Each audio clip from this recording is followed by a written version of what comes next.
Predator Badlands, set to release in November of 2025, ladies and gentlemen, is a film I am pretty excited about for numerous reasons, and I'll explain why.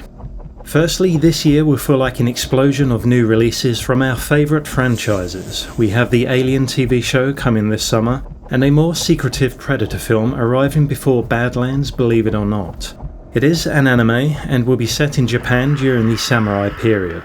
It is said to be more in the same vein as the Lord of the Rings War of the Rohirrim film, which was decent quality if you've not seen it.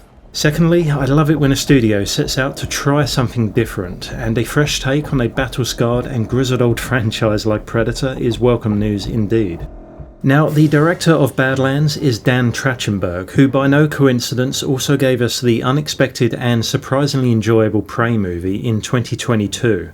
I found it didn't quite compete with John McTiernan's 1987 Predator, but thankfully at its core it delivered a stripped-down, no-holds-barred narrative that emphasised survival and raw intensity, a fine recipe for any sci-fi thriller.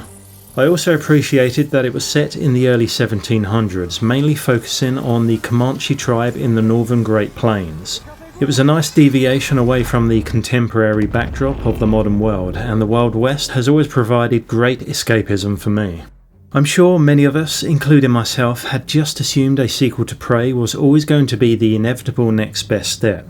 But instead, Trachtenberg has gone one further in his creative endeavours and desire to entertain us by introducing a unique and intriguing plot twist.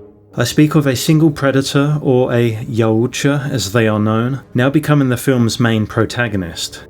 I'm guessing some of you already know this, as the announcement was made a short while ago, I believe, but I've loved Predator since I was 8 years old, so here I am about to share my thoughts. Before I do, allow me to shamelessly promote a theory video I did on the Predator explaining how the creature may have also used echolocation to hunt. The link is in the description, folks. Feel free to check it out and let me know your thoughts. Thank you kindly.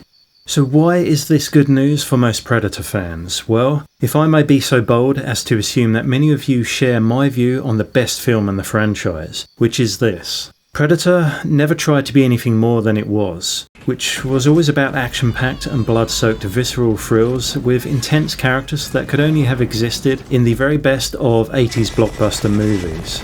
It was an amalgamation of everything fun and experimental within that decade in film, which also garnered Predator a tremendous timeless appeal to it.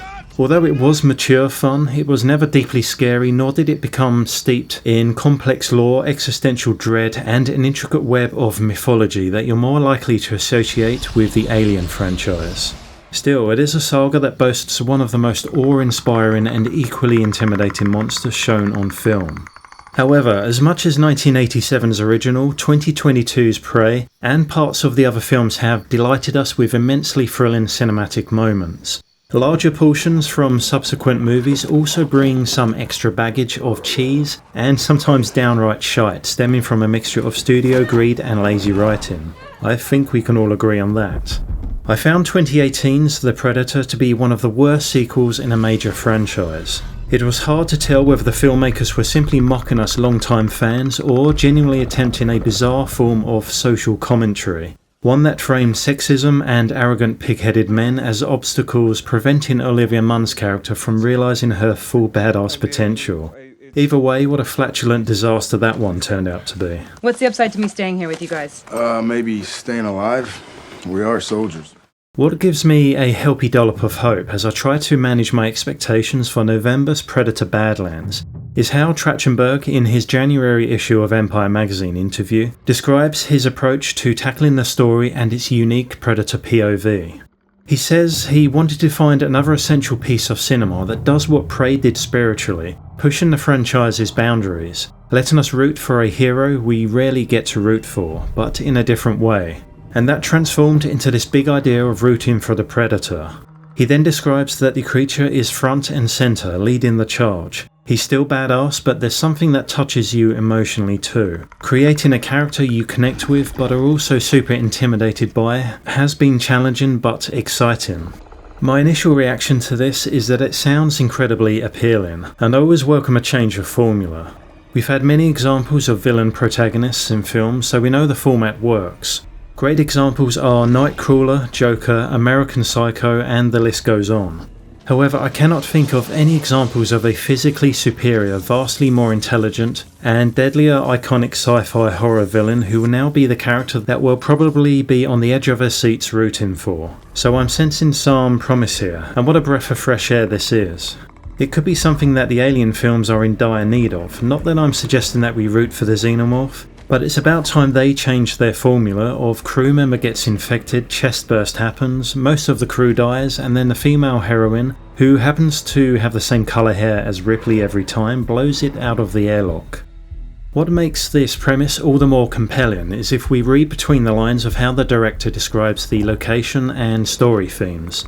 He says that they shot in New Zealand, which will pose for the alien planet, displaying phenomenal locations, and that although Prey tapped into the adventure spirit, this goes further. He says there's more fun and funny in it, but it's way darker than Prey. Okay, so I'm guessing he means there will be some circumstantial comedy involved, most likely relating to kill scenes, and perhaps the depravity of this potential battle royale premise. But the darker part is very intriguing. Everything I'm reading about this makes me think we will experience some form of intense escape movie that puts our powerful and technologically advanced protagonist either at the lower level of the food chain, or maybe it's just the case that he'll be presented with the adversity of overwhelming enemy numbers, which could promise an unparalleled amount of inventive kills and tactical thinking, the likes of which we've never seen in a Predator movie before. Just to throw in some examples of how I imagine Badlands to play out, I would firstly have to make at least some comparison to the 2010 Predators film, because that also did depict an alien world that was a sort of ritualistic hunting grounds for multiple races within the Ultra species. It acted as a game reserve where these varied predator factions of different sizes and strengths could test their mettle against a wide array of collected life forms from across the galaxy, including us. Therefore, Badlands could share some DNA with 2010's Predators, but through the eyes of the beast this time around, and hopefully will do away with the cliched human characters that were presented in that other film, especially as we only know that one actress is involved so far, Ellie Fanning, who will be playing the roles of both twin sisters. This is intriguing. More importantly, my mind instantly goes to the mesmerisingly intense and claustrophobic settings of movies such as The Raid, and the vastly underrated 2012's Dread, if you remember that one. These epic films gave the escape thriller genre a new stylish meaning and really had me glued to the screen the whole way through.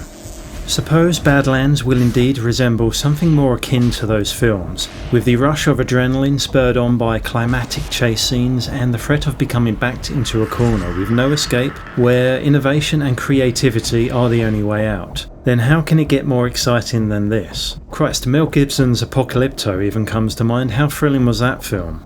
So personally, I feel like this is the movie I've always wanted but never knew I needed, if you catch my drift.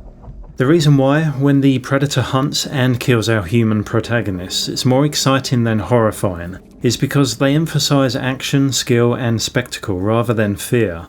It's like a cinematic fix we need, and also because Stan Winston's original design hasn't really been bettered, even to this day.